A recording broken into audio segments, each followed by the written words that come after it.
Welcome to my channel. This video sponsored by SBO Digital Marketing. வீட்டில் இருந்து வேலை செய்து பணம் சம்பாதிக்க ஒரு அருமையான வழி.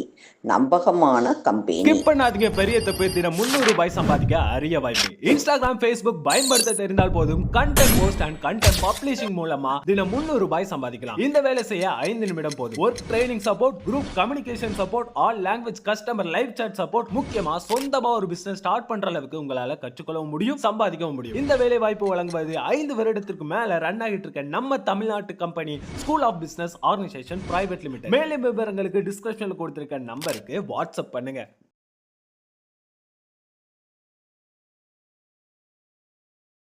ஆஹா லவ்லி பேர்ட்ஸ். பொதுவாக இந்த உலகத்தில் நமக்கு அனைவருக்குமே பறவைகள்னாவே ரொம்ப பிடிக்கும்.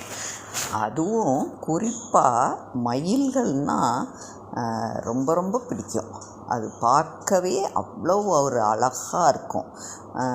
அதோட உடல் வடிவமும் அழகாக இருக்கும். அதோட கண்கள் எல்லாமே அவ்வளவு அழகாக இருக்கும். அதுலேயும் இந்தியாவில் இருக்கிற மயில்கள் எங்கேயுமே இவ்வளோ அழகாக இருக்குது அப்படின்னு நம்ம நிறைய பார்த்துருக்கோம். சொல்லு. இப்போ நம்ம இன்னைக்கு மயில்களுடைய இறகுகள் இருக்கு இல்லையா, தோகைகள், அதோட பலன்கள், மருத்துவ குணங்கள், அதை பற்றி கொஞ்சம் நம்ம நல்லா தெரிஞ்சுக்க போகிறோம். ஏற்கனவே மயில்கள் எங்கெங்கே இருக்கும், என்னென்ன சாப்பிடும், அதெல்லாம் நம்ம நல்லாவே தெரிஞ்சிருக்கோம். பொதுவாக மயில் இறகுகள் தீமை மற்றும் எதிர்மறை சக்திகள் இருக்கும் இல்லையா, அதிலிருந்து நம்மளை பாதுகாக்குது. அந்த மயில் இறகு வீட்டில் இருந்தாவே நமக்கு தீய சக்திகள் நெருங்காது. நம்ம வீட்டுக்கிட்ட தீய சக்திகள் நெருங்காது. தியானம் செய்யும்போது நமக்கு நல்ல ஒரு விழிப்புணர்வு, தெய்வீக வழிகாட்டுதல் எல்லாமே நமக்கு அதிலேருந்து கிடைக்கிது. ரெண்டாவது, உடல் மட்டுமல்ல, மன ஆரோக்கியத்துக்கும் மயில் இறகு நமக்கு ரொம்ப உதவுது. வீட்டில் மயில் இறகு இருந்தாவே இனிமையான ஒரு ஒளியை அது ஏற்படுத்தி எதிர்மறை எண்ணங்களை விரட்டிவிடும். படுக்கைக்கு பக்கத்துலேயோ நம்ம வேலை செய்கிற இடத்துலையோ மயில் இறகை வச்சுருந்தோம்னா அது எதிர்மறையை உறிஞ்சி அமைதியை நமக்கு கொடுக்கும் அப்படின்னு சொல்கிறாங்க.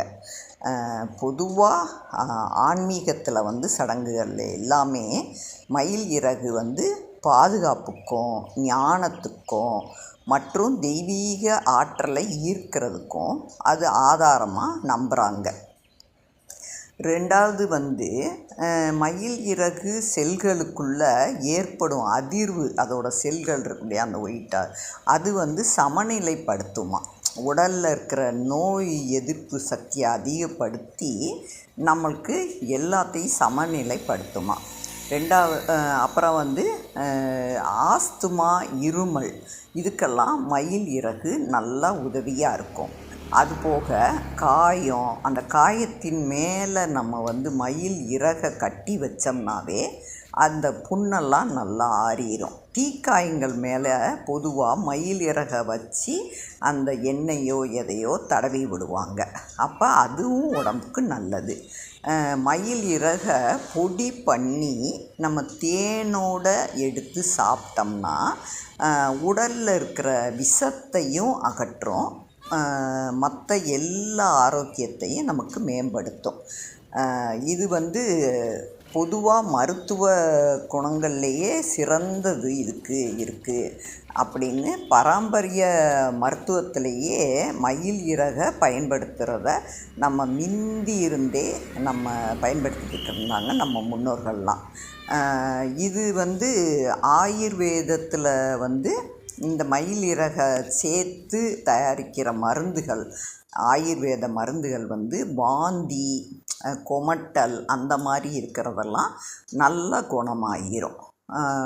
ஆரோக்கியத்தை வந்து மேம்படுத்தி நல்ல அதிர்ஷ்டத்தை வரவழைக்கிறது இந்த மயில் இறகு. இது வந்து 2வது பச்சை, நீலம் நிறைய வண்ணத்தில் நம் மனதை மயக்கக்கூடிய மயில் இறகை பார்த்து மயங்காதவங்க, அந்த அழகை பார்த்து விரும்பாதவங்க யாருமே இல்லைன்னே சொல்லலாம். அந்த காலத்துலேருந்து இன்னைக்கு வரையும் உடல் மற்றும் மன ஆரோக்கியத்துக்கு மயில் இறகுக்கு முக்கியத்துவம் இடம் உண்டு. மற்றும் மயில் இறகு வந்து அழகுக்காக மட்டுமே அல்ல, மற்ற எல்லா விஷயத்துலேயும் இது வந்து மனநிலையை மேம்படுத்தும்.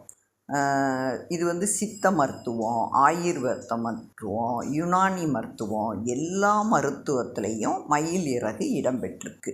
பெரும்பாலும் வெப்பத்தால் ஏற்படும் ஏதாவது நோய்களுக்கு தீயில பட்டது இந்த மாதிரி இருக்குது, வாழை இலை படுக்க வச்சு மயில் இறகை தடவி விடுவாங்க. அப்புறம் வந்து மயில் இறகு வந்து நவீன மருத்துவத்துக்கு மாற்றாக எதுவும் இது இல்லை. ஆனால் அது தாதுக்கள் நிறைந்த மருந்து. மயில் இறகுல அது வந்து தாதுக்கள், அதாவது மயில் இறகுல தாமிரம், மங்கனீசியம், இரும்பு மற்றும் துத்தநாகம் போன்ற தாதுக்கள் வந்து இதில் இருக்குது.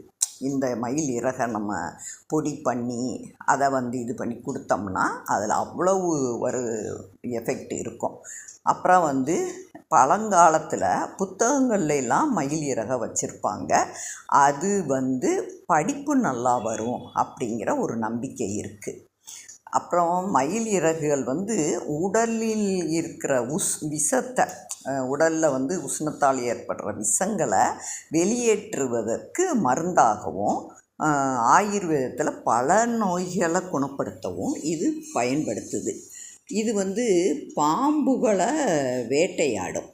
அதனால் இது வந்து பாம்புகளை வேட்டையாடுறதுனால அதோட இறகுகள் வந்து பூச்சிகள் இல்லாமலும் வீட்டில் வந்து பூச்சிகள் இருந்தாலும் மயில் இறகு வச்சுருந்தோம்னா எந்த பூச்சியுமே வராது நமக்கு. அப்புறம் வந்து பொதுவாக தெய்வங்கள்லேயே குறிப்பாக கல்வி மற்றும் செல்வம் தெய்வம் வந்து சரஸ்வதியும் லட்சுமியும். சரஸ்வதி லட்சுமிங்கிற 2 தெய்வத்தோட அருளும் இந்த மயில் இறகு இருந்தாவே நமக்கு வீட்டில் கிடைக்கும் நமக்கு. இது வந்து நேர்மறை ஆற்றலை ஈர்க்கும், எதிர்மறை சக்திகளையும் தீய கண்களையும் அது வந்து தடுக்கும் அப்படின்னு வாஸ்து சாஸ்திரத்திலே நமக்கு சொல்லியிருக்காங்க. 2வது செல்வ செழிப்பு கொண்டு வரும். மயில் தோகையை வச்சுருந்தாவே நமக்கு செல்வ செழிப்பு வரும். மயில் தோகையை படுக்கை அறையில் வச்சுருந்தா நமக்கு திருமண வாழ்க்கை மகிழ்ச்சியாக இருக்கும். இது வந்து மங்களகரமாக இதை சொல்கிறாங்க. இதோட குரல் வந்து ஒளி வந்து கத்துறது அகவல்னு இதை சொல்லுவாங்க. 2வது இது வந்து ரொம்ப தெய்வீக இது சின்னம் அப்படிங்கிறாங்க மயில் இறகு. இது வந்து மயில் நம்மளுடைய இந்திய தேசிய பறவை. 2வது கிருஷ்ண பகவானோட இறகுல மயில் இறகை வச்சுருப்பாங்க. முருகப்பெருமானுடைய வாகனமும் மயில் இறகு தான். பொதுவாக பெண்மயிலை கவர்றதுக்காகவே ஆண் மயில்கள் நல்ல தோகையை விரித்து டான்ஸ் ஆடும். அது ஆண் மயிலுக்கு தான் நீளமான தோகை இருக்கும், ஆடும். அப்புறம் வந்து ஒவ்வொரு வருடமும் இனப்பெருக்கம் காலத்தில் ஆகஸ்ட் அல்லது செப்டம்பர் மாதத்தில் தோகையை விரித்து உதிச்சிரும். அதாவது இனப்பெருக்கம் முடிஞ்சவுடனே அது உதிச்சிட்டு அப்புறம் வந்து பிப்ரவரி மார்ச் மாதத்தில் மீண்டும் தோகை வரும். ஆனால் இது வந்து தோகை பெருசாக மயிலுக்கு இருந்தாலுமே இது பறக்கும் திறன் கொண்டது, நல்லா பறக்கும். பொதுவாக காடுகள், புல்வெளிகள் இதில் இருக்கிற எல்லா உணவுகளையும் அது சாப்பிடும். இது வந்து ஆண் மயிலுக்கு மட்டும்தான் தோகை, பெண் மயிலுக்கு பெரிய தோகை கிடையாது. தோகை வந்து 5 அடியிலிருந்து, அதாவது 1.5 மீட்டர் கணக்கு நீளம் வரையும் தோகை வளரும். இவ்வளவு சிறப்புள்ள மயில்களை நம்ம நல்லா பாதுகாக்கணும். எங்கள் ஊர்லலாம் நாங்கள் கோயிலுக்கு போகிற வழியில் இது பாருங்கள், இதெல்லாம் நான் வந்து டெய்லி நான் பார்ப்பேன்.